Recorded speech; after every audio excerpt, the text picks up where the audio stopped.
Toujours au cabinet du Premier ministre, des experts de la Banque mondiale sont allés lui présenter un rapport d'évaluation des économies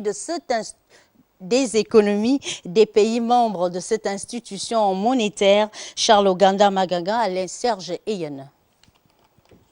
Au terme d'une mission d'évaluation d'un peu plus d'une quinzaine de jours au Gabon, une délégation du Fonds monétaire international a été reçue par le Premier ministre, chef du gouvernement, le professeur Daniel Ona Ondo, à qui elle a remis le rapport élaboré à l'issue du conclave de la capitale gabonaise. Nous avons entrepris une mission au titre de l'article 4 de nos statuts, des statuts du FMI. Donc c'est des consultations régulières annuelles avec les pays membres du FMI. Et dans ce contexte, nous discutons avec les autorités, les développements économiques récents, les perspectives économiques et aussi les politiques économiques, notamment au niveau du budget.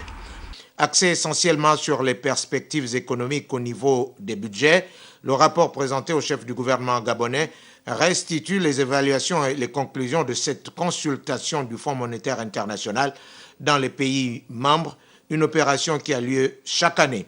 Nous avons en effet articulé nos discussions autour de la stratégie Gabon émergent, qui est une stratégie, le plan stratégique Gabon émergent, qui est une stratégie du gouvernement qui vise à diversifier l'économie gabonaise à ce qu'elle soit moins dépendante du secteur pétrolier. Comment s'assurer que cette stratégie est bien financée dans de bonnes conditions économiques et qu'on s'attaque aux vrais problèmes, au goulot d'étranglement auquel l'économie gabonaise est confrontée, notamment au niveau des infrastructures en matière par exemple des transports et en matière de l'énergie.